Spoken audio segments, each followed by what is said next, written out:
자, 좋은 아침입니다. 또 주공공법을 시작하겠습니다. 네, 오늘 저희가 진도 다 끝내야 돼요. 네, 그래서 오늘 주택법까지 나가야 되는데 다 못하겠죠? 예, 그래도 열심히 한번 둥둥 한번 나가보겠습니다. 그리고 주택법은 제가 5, 6월 달에 좀 자세히 했어요. 그러니까 여러분 혹시 주택법 제가 부족한 부분이 있으면 5, 6월 달 동영상 좀 한번 들어주세요. 자, 178페이지. 예, 오늘 도로죠? 도로. 자, 우리 건물을 짓습니다. 그러면 이제 대지가 있어야 되고, 그리고 또 뭐가 있어야 돼요? 건물 짓려면 도로 있어야죠? 네, 도로. 자, 도로. 무슨 도로가 있어야 돼요? 아무 도로나 다 돼요? 건축법상의 도로가 있어야죠? 대지란 건축용지. 그래서 대지에 안전조건도 있었고 적용도 있었고 공개공지도 있었어요. 자, 지난 시간에 봤고 이제 도로를 봅니다. 자, 건축법상 도로란 어떻게 해야 돼? 보행도, 즉 보행도, 그리고 자동차 통행도 가능한 이 너비가 몇 미터가 돼야 돼요? 너비 4m. 4m라는 기준은 소방도로입니다. 4m 이상의 도로가 이렇게 있어야 됩니다. 그런데 실제 개설되어 있는 이런 4m 이상의 도로에 대지가 접해 있어야만 건축허가 가능하느냐 이거예요. 아직 개설이 안 됐어요. 그런데 4m 이상의 도로 놓겠습니다라고 예정해놨어. 근데 이 예정도로에 대지가 이렇게 접해 있으면 이것도 허가를 받을 수 있을까요? 즉 예정도로도 건축법상 도로입니까? 이런 물어보면 예정도로 도로예요? 아니에요? 예정도로도 건축법상 도로입니다. 그러니까 예정되어 있는 도로에도 건축허가 가능하다. 이렇게 기억합니다. 그런데 보행과 자동차 통행 가능한 너비 4m 이상의 도로 및 예정도로인데 이게 꼭 도로법에 의해서 만들어진 도로여야만 건축허가 가능할까요?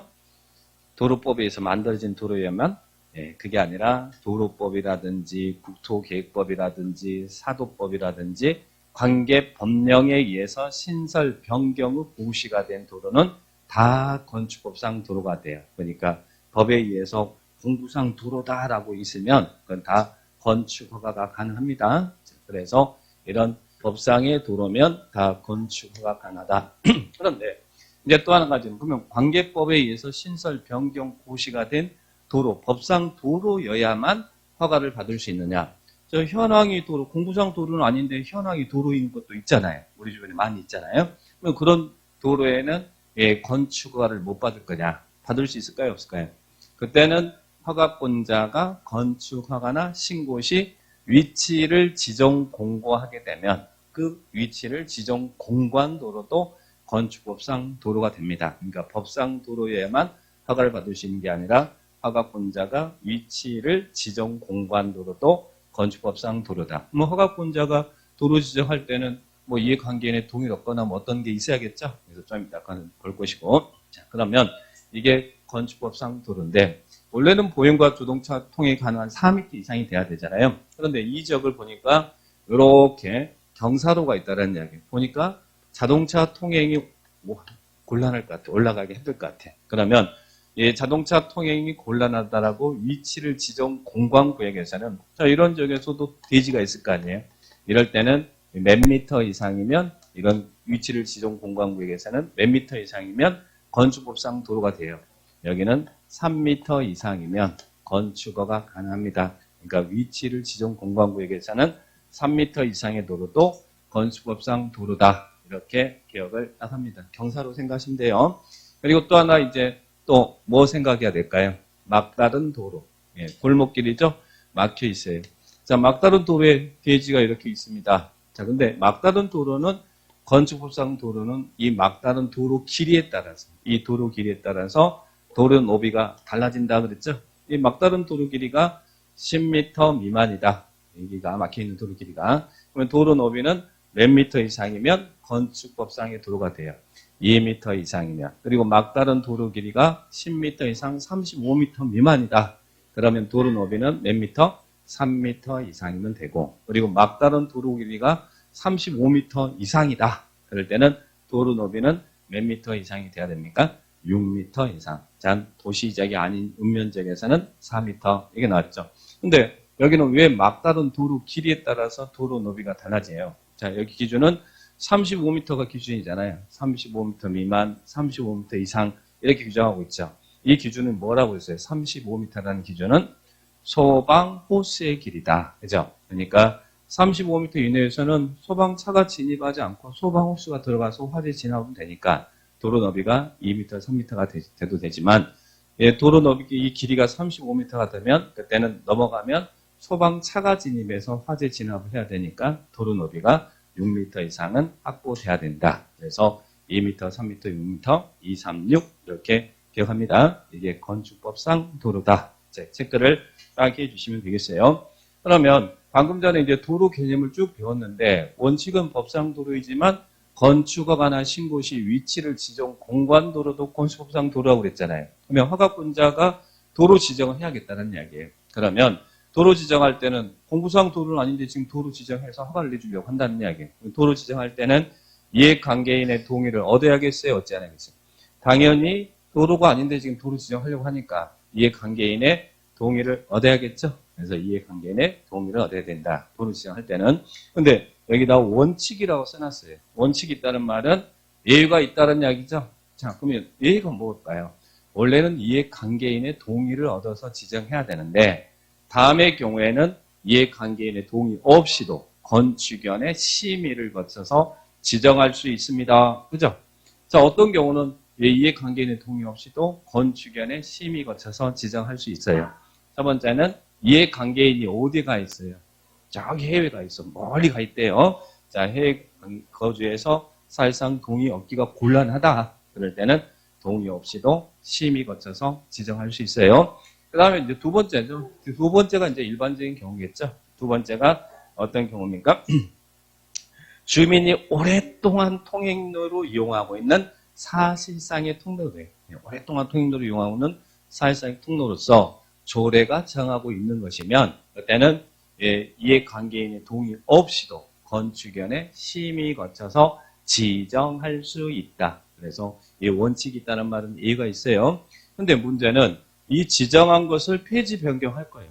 폐지 변경. 근데 폐지 변경할 때는 이게 더 문제죠. 누구한테는 허가 내줬다가 누구는 안 내주고 그럼 되게 불공정이니까. 폐지 변경할 때는 여기는 반드시 이해관계인의 동의가 필요합니다. 그러니까 여기는 원칙 예외 규정이 없다는 이야기예요. 반드시 동의가 필요하다. 그래서 시험에 이런 식의 문제가 간평에서 나왔어요. 어떻게 나왔냐면 허가권자는 지정한 도로를 폐지하고자 할 때 이해관계인이 해외 거주해서 사실상 동의 얻기가 곤란한 경우는 건축위원회 심의 거쳐서 폐지할 수 있다. 맞아 틀려요.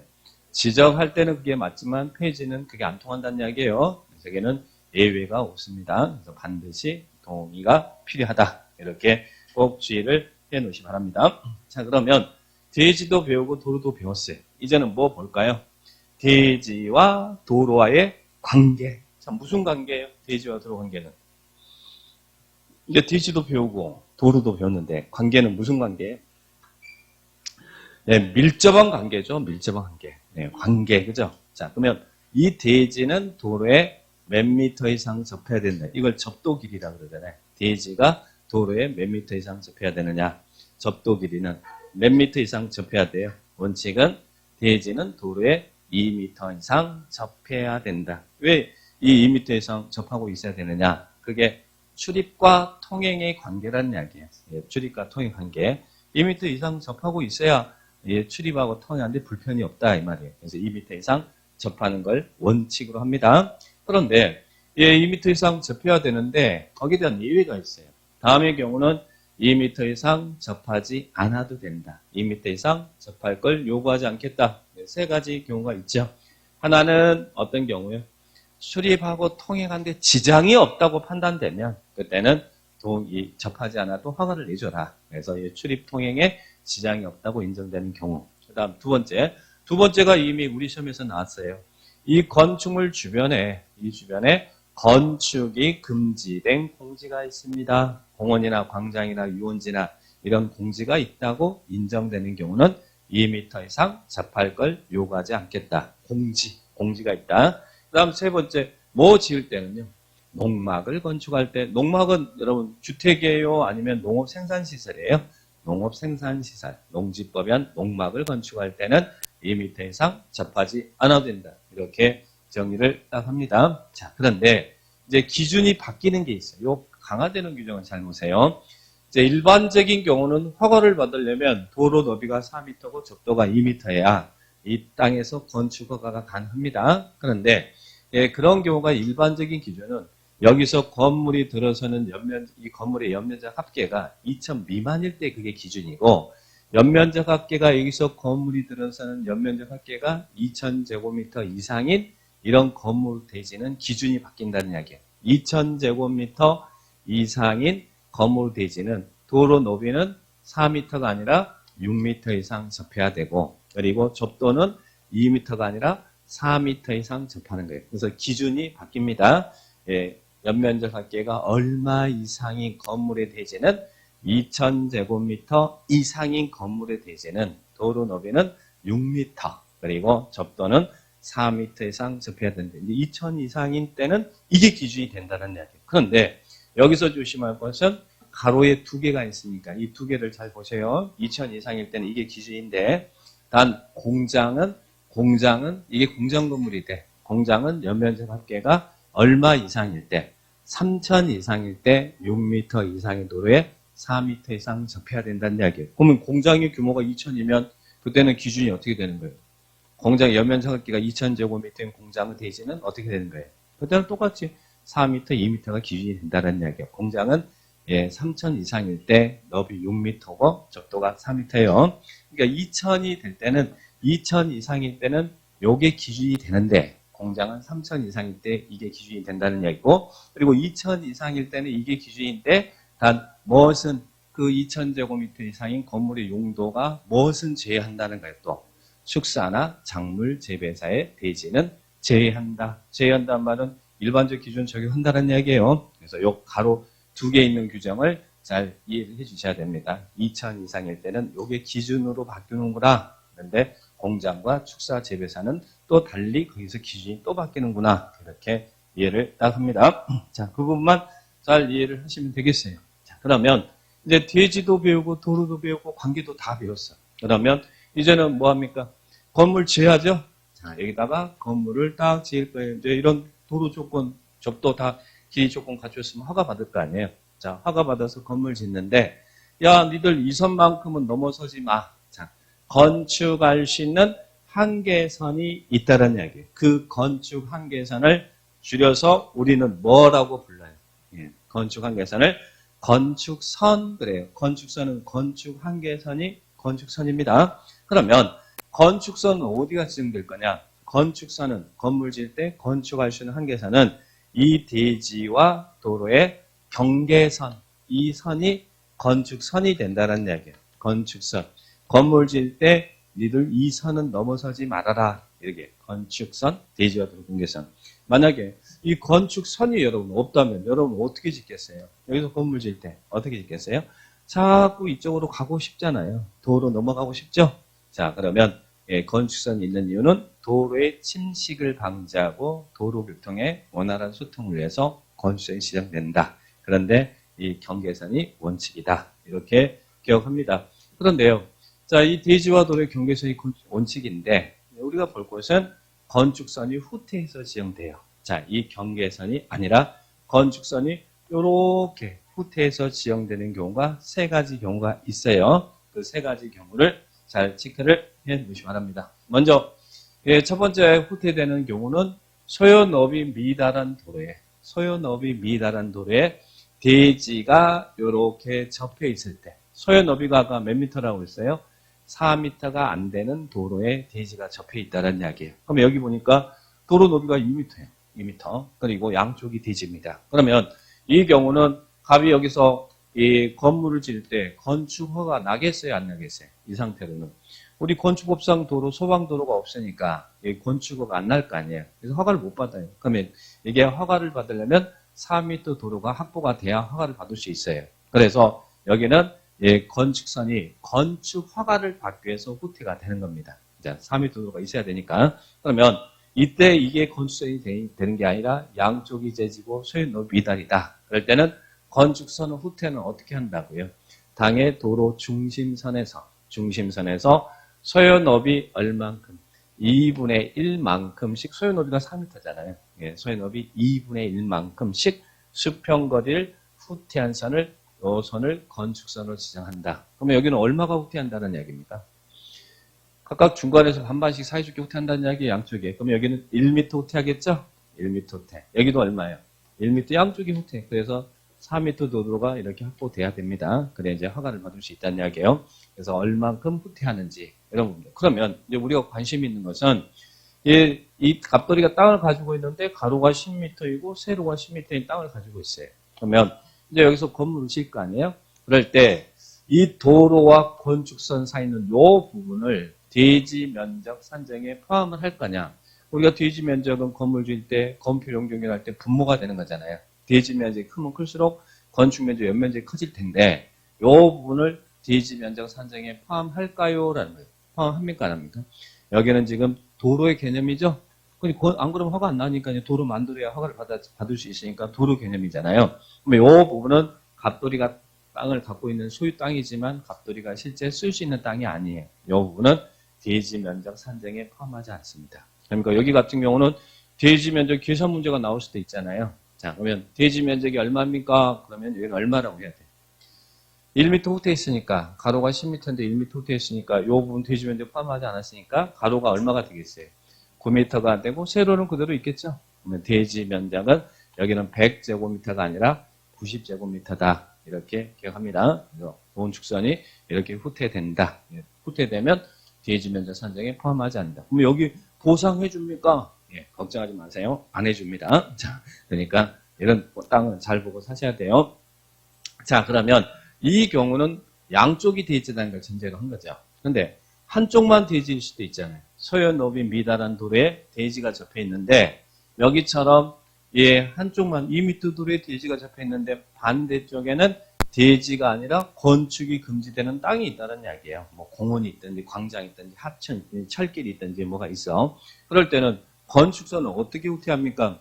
아까 양쪽이 대지면 도로 중간에서 반반씩 후퇴했는데 근데 한쪽만 대지면 그때는 이쪽은 대지가 아니니까 건축 후퇴가 안 되잖아요. 그래서 소요 너비 미달한 도로에 대지가 접해 있는데 반대쪽에 건축이 금지된 땅이 있다 막 이런 설명이 있으면 그때는 건축 후퇴는 그 반대쪽 경계선에서 소요 너비만큼 수평거리를 후퇴한 선을 건축 지정한다라는 얘기. 이쪽 후퇴가 안 되니까 반대쪽 경계선에서 소요 너비. 그러면 여기는 얼마가 후퇴하겠어요? 여기는 2m가 일반 후퇴하는 도로 너비가 2m 있으니까 그래서 이쪽은 한쪽으로만 후퇴하는구나. 양쪽이면 각각 반반씩 중간에서 반반씩 후퇴하는데 이때는 한쪽으로 그러면 이런 경우는 더 손해를 보겠죠. 자, 이 부분은 대지 면적 산정에 여기도 포함하겠어요, 안 하겠어요? 포함하지 않겠죠. 그러면 여기가 가로가 10m, 세로가 10m면 얘 같은 경우는 대지 면적이 얼마가 되겠어요?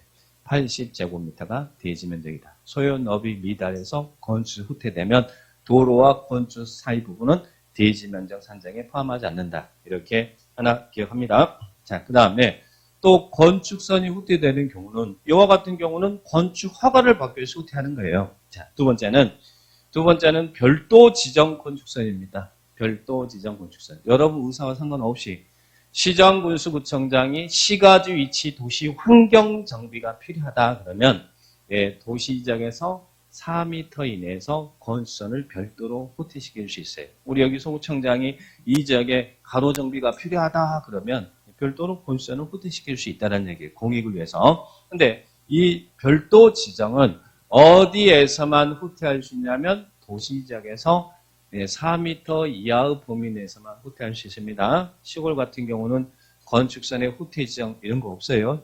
후퇴 지정할 필요도 없는 것이고 거기에 뭐 건물이 많이 있어서 뭐 가로 정비가 필요하고 그런 거 아니잖아요. 여기는 도시 지역에서 4m 이내에서 후퇴할 수 있다. 그러면 우리 서구청장이 이 지역에 가로 정비가 필요하다 그래서 건축 후퇴할 건데 4m 이내에서 가능하다고 했으니까 이렇게 3m 후퇴할 수 있어요, 없어요? 후퇴할 수 있겠죠. 4m 이내에서 후퇴할 수 있다고 그랬으니까. 그러면 이미 도로는 기준폭 이상인 도로인데 내가 땅을 이렇게 갖고 있는데 이 공익을 위해서 이렇게 후퇴시켜버렸다는 얘기예요. 이재계 가로정비가 필요하니까 얘들 건물 이 선 넘어서지 마 라고 후퇴시켜버렸어요. 근데 문제는 이제 뭐가 문제냐면 그러면 이렇게 이제 갑돌이는 여기 땅을 갖고 있을 때 건수 이렇게 지정되면 여기를 이 앞으로 건물을 못 짓잖아요. 그죠? 그러면 요 부분을 어떻게 풀 거냐? 요 부분을 갑돌이가 건물 질 때 여기도 가로가 10m고 세로가 10m일 때 자, 이 건필 용적 정할 때 분모가 대지 면적인데 요 별도 지정선이 정해지면 이 도로와 건축선이 사 있는 요 부분을 대지 면적 산정에 포함해서 질 거냐 아니면 요거 제외하고 질 거냐 이거예요. 여기 포함할까요 안 할까요? 여기 만약에 이거 빼고 여러분 여기 맞춰서 지어라 그러면 지어라 그러면 여러분 화 낼 거예요 안 낼까요? 화 겁나 내겠죠? 겁나 낼 거 아니에요. 여기는 대지 면적 산정에 포함합니다. 그러니까 여기는 대지 면적이 그냥 가로 곱하기 세로 100제곱미터가 되는 거예요. 그러면 이제 요 부분을 어떻게 볼 거냐? 요 부분을 자, 우리가 건물을 질 때는 건폐율이라는 게 있죠. 건폐율이 뭡니까? 건물이 대지를 덮을 수 있는 비율이죠. 그래서 건폐율이 50이다 그러면 그 땅에서 건물을 지을 수 있는 것은 대지 면적 50%만 짓고 나머지 50%는 공지를 확보해야 되잖아요. 건폐율 그죠? 그러면 별도 지정선이 있다는 말은 야 니들 건물 질 때 건폐율 적용해서 지어야 되는데 어차피 공지 빼야 되는데 별도 지정선이 정해지면 이 앞으로 공지 빼라는 얘기예요. 요만큼 공지가 빠졌으면 뒤에는 별도로 공지 안 빼도 되잖아요. 그러니까 이 부분은 도로 개념으로 이해하는 게 아니라 공지의 개념으로 이해하시면 됩니다. 공지. 아까 소유 노비도 할 때는 다 도로 개념을 봤잖아요. 여기는 공지 개념으로 보는 거다. 이렇게 이해를 딱 합니다. 그래서 이 부분은 대지 면적 산정에 포함한다. 이렇게 기억을 꼭 해주세요. 별도 지정 건축선. 자, 그 다음에 여기는 이제 공익을 위해서 우리 의사와 상관없이 이렇게 후퇴한 것이고, 그 다음 세 번째는 도로 모퉁이 대지입니다. 자, 교차되는 도로 사이에 대지가 이렇게 끼어 있다는 이야기예요. 대지가 이렇게 끼어 있습니다. 그러면 여기 도로 폭이 7m고 여기 도로 폭이 7m야. 그죠? 그러면 접도도 다 2m 이상씩 접혀 있어요. 그러면 당연히 화가 날 것이고, 그리고 건축선도 당연히 대지와 도로의 경계선이 건설이 될 거 아닙니까? 그죠? 그러면 여기 맞춰서 이렇게 건물을 짓는다면 문제는 어떤 문제가 발생해요? 이게 바짝 붙여서 짓게 되면 그러면 여기는 막 바다예요. 바다. 근데 차가 갈 때 어떻게 가겠어요? 잘 돌아가져요? 맨 바다로 빠질 거 아니에요. 오늘은 누가 바다에 빠졌습니다. 다음 날은 누가 빠질 예정입니다. 그 다음 날은 또 누구입니다. 자, 여기 차량 회전이 잘 안 되잖아요. 그죠? 그러니까 교차되는 도로 사이에 대지가 끼어 있을 때는 차량 회전을 원활하게 해서 만약에 도로의 각진 앞부분이 이게 없다면 차량 회전이 잘 되나요? 잘 돌아가잖아요. 쫙쫙 돌아가잖아요. 그래서 교차되는 도로 사이에 대지가 이렇게 끼어 있을 때는 차량 회전을 원활하게 하기 위해서 도로의 모퉁이 앞부분을 잘라 없애버린다는 이야기예요. 이것을 가각전제, 도로의 각진 앞부분 잘라버렸다. 가각전제, 가각전제를 합니다. 그런데요, 우리 주변에 교차로가 얼마나 많습니까? 그러면 교차로에 있는 땅들은 다 잘라냅니까? 자, 이 가각전제 요건은요, 무조건 다 잘라내는 거 아니에요. 가각전제는 도로 폭이, 요 도로 폭이 8m 미만이고 하나라도 8m 잡고 있으면 가각전제 하지 않습니다. 그리고 이 교차각이 120도 미만일 때만 가각전제합니다. 그럼 바꿔 이야기하면 도로 폭이 8m 이상이거나 교차각이 120도 이상이면 가각전제를 하지 않는다는 이야기예요. 예를 들면 교차되는 도로 사이에 이렇게 끼어 있어요. 자, 여기 이제 너무 가파르네.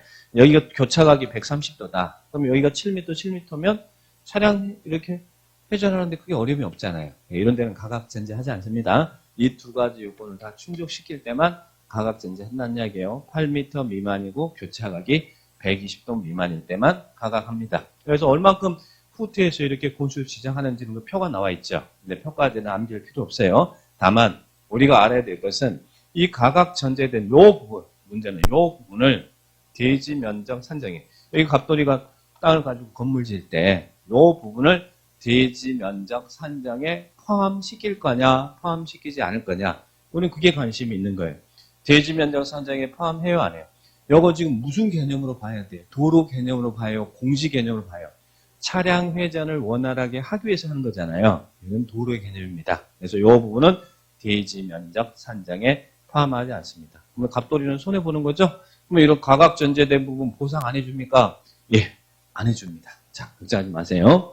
건축 후퇴도 안 해주고 이런 거 안 해주고 이런 부분도 땅 잘 보고 사셔야 된다 이 말이에요. 자, 그러면 이 부분 대지 면적 산정에 포함하지 않는다. 이렇게 기억을 딱 하시면 돼요. 그러면 건축선이 후퇴되는 목적은 다 다릅니다. 그리고 후퇴됐을 때 도로와 건축선 사이 부분이 대지 면적 산정에 포함하지 않는 것은 뭐와 무엇은 포함하지 않았어요? 소요 너비 미달하고 가각 전제는 포함하지 않았다. 그러나 별도 지정은 포함한다. 이렇게 기억을 딱 합니다. 자, 건축선 지정 이렇게 보시고 그러면 이제 건축선이 이렇게 지정됐어요. 이제 건축선에 따른 건축 제한입니다. 아까 건축선이 건축 한계선이라고 그랬잖아요. 그러면 건물 지을 때는 어떻게 지어야겠어요? 건축물 및 담장은 이 건축선의 수직면을 넘겨서는 안 된다. 건수에 있으면 지을 때 건수의 수직면 넘어서지 마라 이 말이에요. 근데 여기서 조심할 거 뭐 조심하라고 했어요? 단 지표 아래 부분은 제외한다. 네, 지표 하 부분은 수직면을 넘어설 수 있다. 자, 그래서 요 이야기할 때 제가 어디 이야기했어요? 강남 지하상가 이야기했죠. 강남대로에 있는 지하상가는 만약에 건축선이 지하로 적용이 된다면 지하상가는 만들어질 수가 없습니다. 건축선은 지표 위 부분만 적용하지 지하는 건축선의 규정을 적용하지 않습니다. 그러니까 문제 물어볼 때 지표 위인지 아래인지 이거 잘 구분해서 정리를 해 주실 필요가 있습니다. 그러면 자 지표 위 부분이 건축의 수면을 넘어서 안 되는데 그러면 하늘 끝까지 넘어서는 안 된다는 이야기예요. 그래서 우리 법에 또 기준 제시해주고 있잖아요. 도로 면으로부터 높이 얼마? 4.5. 그래서 4.5라는 숫자가 가로형으로 나올 수도 있어요. 4.5m 이하에 있는 부분은 출입구나 창문 등이 열고 닫을 때라도 수직면을 넘겨서는 안 된다. 그러면 4.5m가 넘어가는 부분은 넘길 수 있다는 이야기잖아요. 4.5가 기준이다. 이렇게 기억을 딱 해주시기 바랍니다. 자, 이게 건축선 그리고 건축선에 따른 건축 제한 이런 부분들 딱 체크를 해주시면 됩니다. 자, 여기까지 대지, 도로 그리고 건축선까지 다 봤습니다. 자, 이제는 건축허가 조건 다 충족해서 여러분이 이제 건물을 지을 거예요. 그럼 이제 건물을 여기서 지을 거예요. 근데 지을 때 우리 법에서 또 어떻게 해요? 여기에 건물 지을 때 건물의 구조는 재료는 그리고 설비는 이렇게 하세요라고 구조 재료 설비는 이렇게 해야 된다. 이제 이런 규정이 오른쪽에 구조 재료 설비 나왔죠. 근데 여러분 보면 정말 단순히 암기해야 될 부분인데 과연 이런 부분까지 우리가 공부를 해야 됩니까? 안 그래도 공부 힘들어 죽겠는데 예? 이런 부분 해야 될까요? 해야 될까요? 시험에 나올까요? 안 나올까요? 유감스럽게 나와요. 나와. 한 문제도. 그러니까 이게 단순히 정말 암기해야 될 부분인데 그래도 한번 보겠습니다. 자, 이런 것도 그냥 암기해가지고 맞추면 또 그냥 맞출 수 있잖아요. 이거 복잡한 거 아니거든. 그냥 딱딱딱 찍어보면 그냥 알면 맞추고 모르면 못 맞추고 이런 형태니까 조금만 주의만 가져주신다면 한 문제 정도는 맞출 수 있다. 이렇게 정리합니다. 자, 거기에 있는 구조 안전 확인 서류 제출 나왔죠. 구조 안전. 이 구조 안전 확인 서류가 내진 설계라고 생각하시면 돼요. 그래서 이 구조 안전 확인 서류 제출은 내진 능력 공개 대상하고 같은 거예요. 우리나라는 더 이상 지진에 대한 안전국가 아니잖아요. 그러니까 이 건물은 내진 설계가 이렇게 됐습니다라고 화우권자에게 착공 신고할 때 여러분이 제출하는 거예요. 자, 이게 내진 설계 대상이다라고 생각하시면 됩니다. 근데 기준이 굉장히 많이 강화돼 버렸죠. 예전에 비해서. 지금은 웬만한 것들은 다 내진 설계하래요. 건축사가. 자, 그러면 구조 안전 확인 서류 제출해야 될 대상. 층수가 몇 층요? 2층 이상이거나 엔드가 아니라 5합니다. 2층 이상이거나 연면적이 200제곱 이상이거나 그죠? 2층 이상이거나 연면적 200제곱. 근데 목구조 같은 경우는 3층 이상이거나 500제곱 이상일 때. 자, 그리고 건물 높이가 몇 미터예요? 13m 이상이거나 처마 높이가 9m 이상이거나 기둥과 기둥 사이 거리가 10m 이상이거나 이런 건축물 그리고 밑에 있는 특수구조 건축물. 우리가 이거 뭐 3m 이상 돌출 건축물 이런 거 다 특수구조 건축물이라고 그랬죠. 이런 구조 안전 확인서를 제출하라는 이야기예요. 그런데 주택은 규모에 상관없이 무조건 내진 설계하래. 주택은 규모에 상관없이 내진 설계해라. 우리가 제일 많이 머무는 곳이 주택이잖아요. 그죠? 그래서 단독주택, 공동주택은 규모에 상관없이 구조 안전 확인 서류, 즉 내진 설계해야 됩니다. 그래서 이렇게 정리를 해주죠. 단순히 암기해야 될 부분입니다. 그래서 여러분 암기목은 여러분 목이니까 제가 여러분 머릿속에 들어갈 수는 없잖아요. 그러니까 이런 게 이렇게 보시면 되겠어요. 그런데 이런 내진 설계를 누가 한다는 거예요? 누가 건축사가 설계하잖아요. 건축사가 이런 내진 설계를 해서 한 것을 여러분이 이제 허가권자에게 제출한다는 이야기예요. 이런 게 내진 설계됐습니다라고. 그런데 건축사가 내진 설계를 할 때 이런 건물은 구조 기술사의 협력을 받아서 내진 설계해라. 구조 기술사가 진짜잖아요. 그죠? 건축사에 설계만 한 사람이니까. 그러면 구조 기술사의 협력을 받아서 내진 설계해야 되는 대상이 뭐겠어요?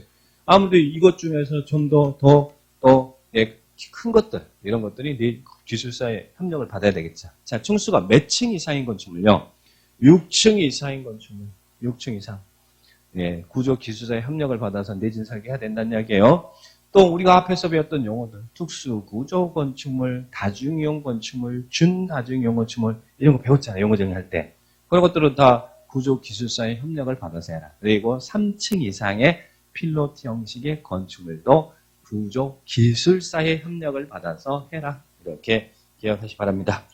자, 그 다음 그 밑에 내집 능력 공개는 구조 안전 확인 서류 똑같아요. 자, 똑같으니까 뭐 구조 안전 확인 서류 제출 물어보던 내집 능력 공개 대상 물어보던 똑같이 접근하시면 되겠습니다.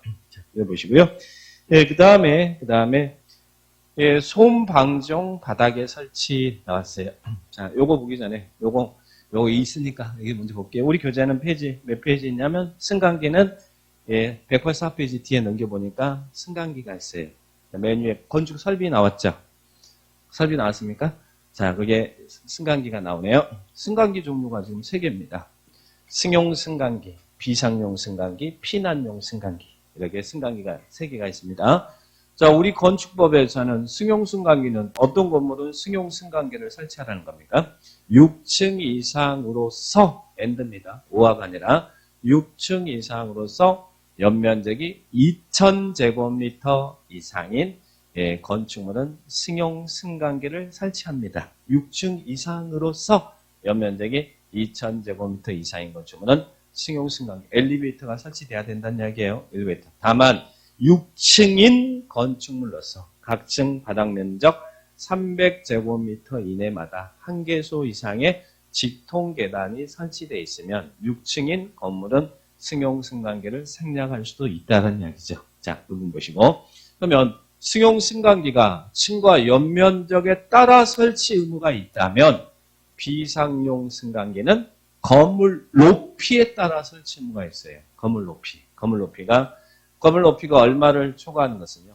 31m를 초과할 때는 승용 승강기 외에 비상용 승강기가 설치됩니다. 물론 승용 승강기를 비상용으로 만들 수도 있어요. 자, 그러면 승용 승강기는 층과 연면적에 따라 그리고 비상용은 건물 높이에 따라 예전에는 높이가 41m 그랬거든요. 근데 지금 기준 강화해서 31m를 초과할 때는 승용 승강기 외에 비상용 승강기를 설치합니다. 자, 그러면 자, 이제 피난용 승강기. 여러분 화재 발생하면 예, 승강기 타야 돼요? 아니면 계단으로 내려가야 돼요? 계단. 그래서 승강기 타면 안 되죠. 그런데 피난용 승강기는 화재 발생하면 피난용 승강기는 예, 타도 된다는 이야기예요. 피난에 대비한 용도의 승강기입니다. 자, 그러면 계단으로 너무 고층 건물 같은 경우는 계단 타고 내려오기 너무 힘들잖아요. 그죠? 뭐 30층 됐는데 40층 됐는데 그거 막 계단 타고 내려오다가 힘들어서 넘어지면 어떻게 할 거예요? 자, 그래서 이제는 이 고층 건축물은요. 피난에 대비한 용도의 승강기가 만들어지도록 합니다. 이게 피난용 승강기예요. 그러면 고층 건물이 어떤 건축물이 고층 건물입니까? 우리 건축법에서는 어떤 걸 고층 건물이라고 했어요?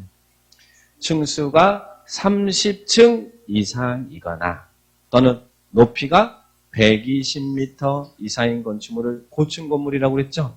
그래서 고층 건물은 승강기가 피난용으로 만들어졌구나. 그래서 고층 건물은 불나면 계단으로 내려가지 말고 승강기 타야지 이렇게 합니다. 계단 내려가면 너무 많이 힘들잖아요. 그러니까 피난용 승강기가 이제는 있다는 이야기예요. 그 피난용 승강기는 고층 건물에는 피난용 승강기가 설치됩니다. 자, 그렇게 기억을 딱 해주시기 바랍니다. 그러면 승강기, 승용 승강기, 비상용 승강기, 그리고 피난용 승강기 세 가지가 있습니다. 자, 그 다음에 다시 앞장 한번 넘겨봐요. 자, 층간 소음입니다.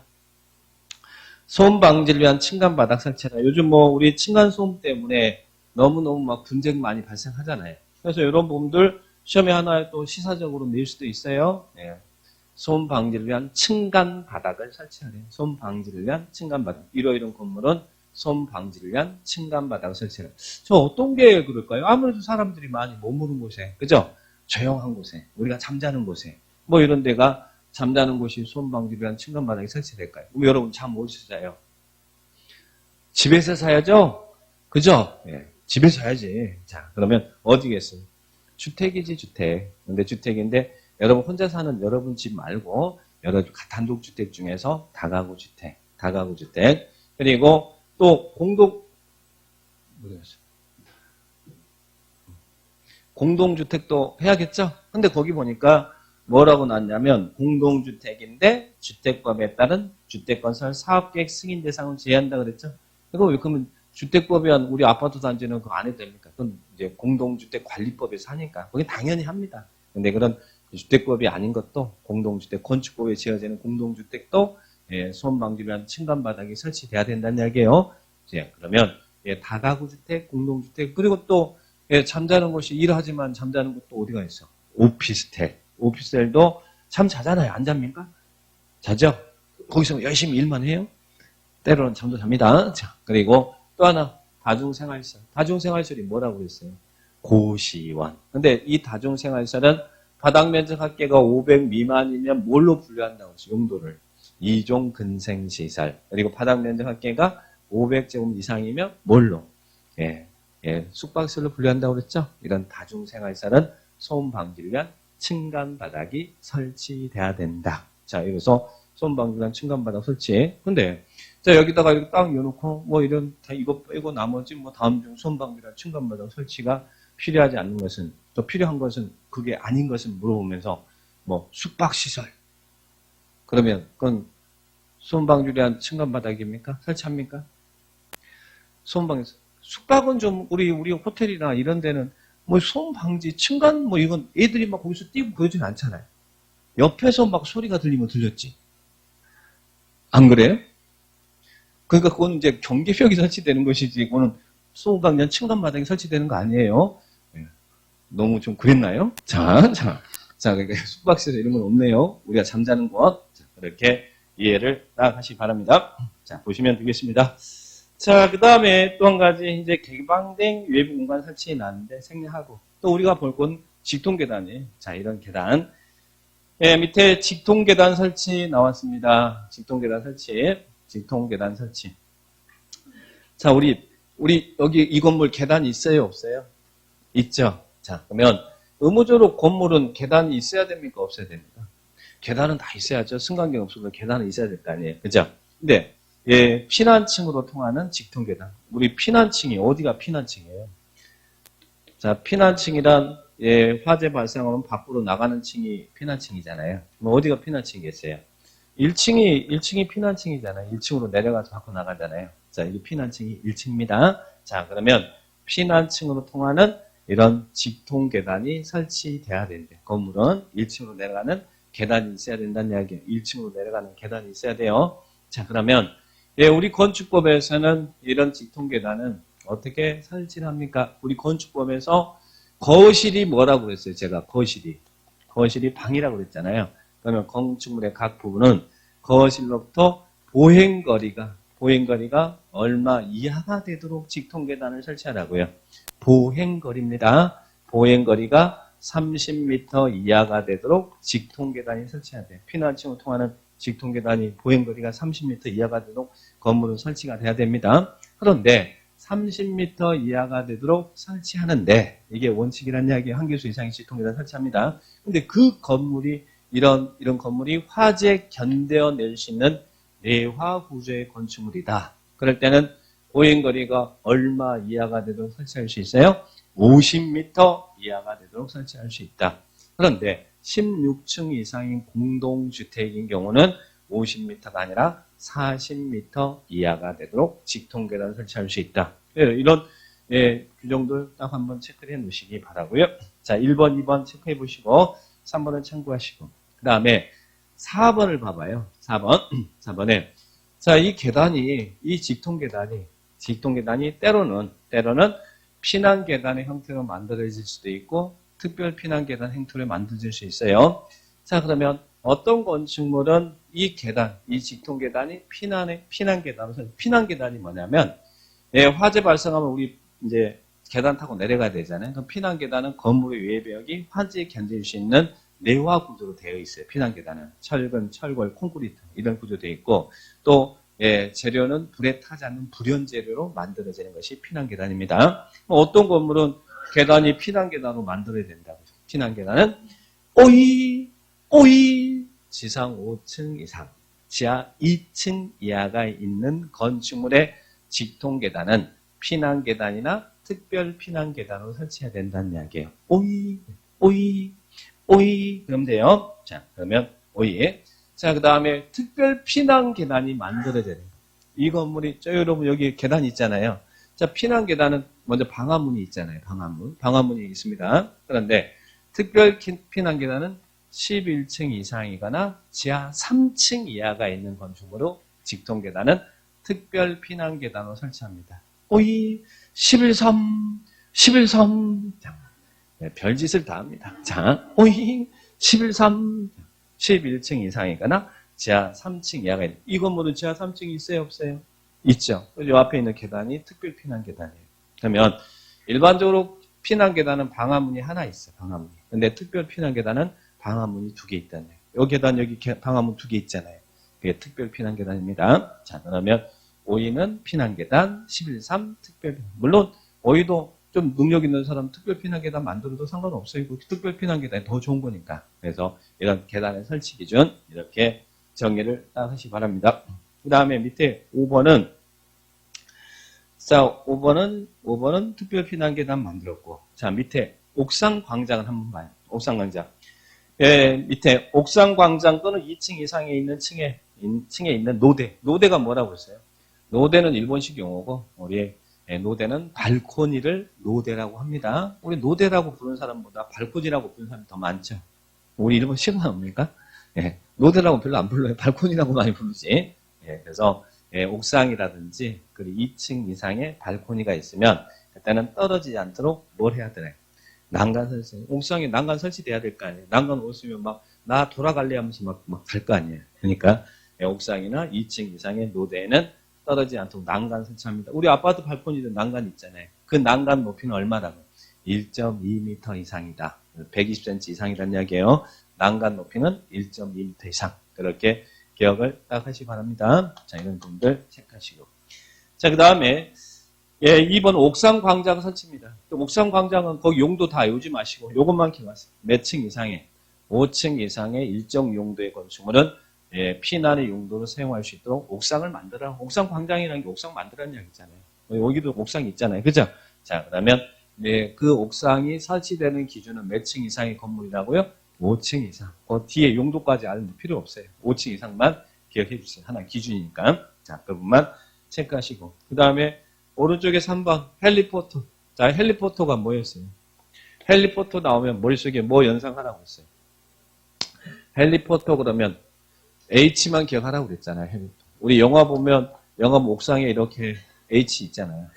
헬리콥터가 뜨고 내리는 거. 이게 피난시설이잖아요. 헬리포터. 그래서 11층 이상인 건축물로서 11층 이상의 바닥면적 합계가 1만 제곱미터 이상인 건물 옥상에는 헬리포터를 설치한다.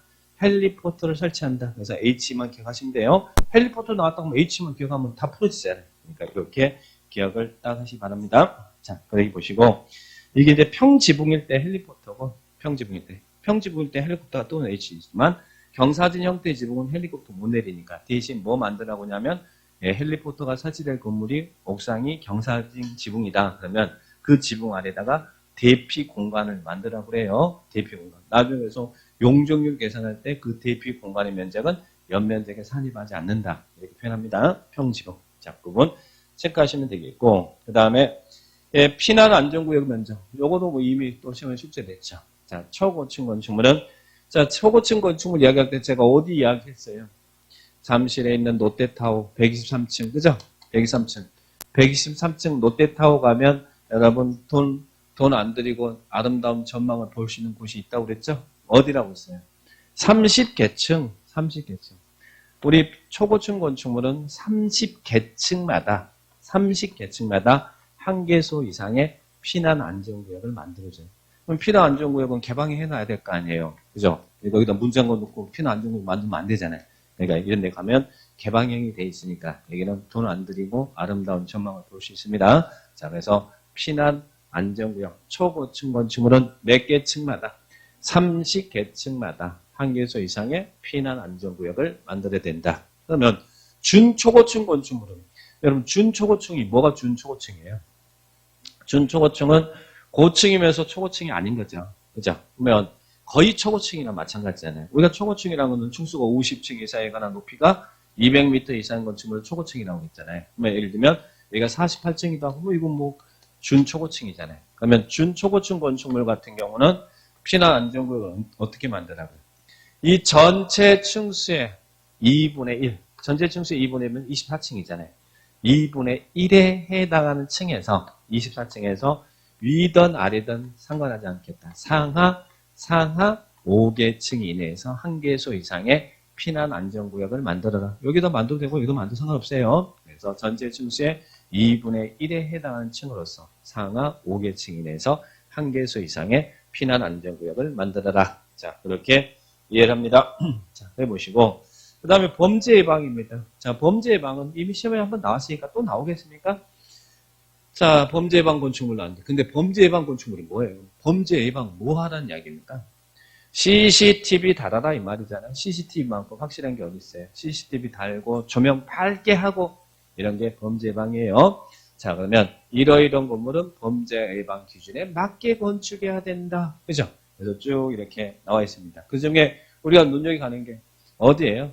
주택이죠? 근데 주택인데 여러분 혼자 사는 집은 상관없어요. 단독주택 중 무슨 주택? 다가구 주택. 그리고 공동주택은 여러 집 사니까 당연히 CCTV 달아야겠네. 아파트 및 다세대. 이렇게 정의합니다. 그리고 이런 데서는 제외되는 규정만 잘 보시면 돼요. 항상 문제는 이런 데서는 제외가 있다 그러면 제외되는 부분만 신경 쓰면 돼요. 문제를 바꾸려면 제외되는 부분을 열 수밖에 없으니까 요즘은. 자, 그러면 이게 문화미치페이션 범죄 예방 규정에 맞게 그래서 뭐 공연장이라든지 미술관이나 박물관이라든지 애식장도 문화미치페이션이에요. 이런 것들은 다 범죄 예방 규정에 맞게 건축해야 된다. 그런데 문화미치페이션 중에 무엇은 제외합니다. 동물원, 식물원은 제외해도 된다. 그죠? 당연한 거 아닙니까?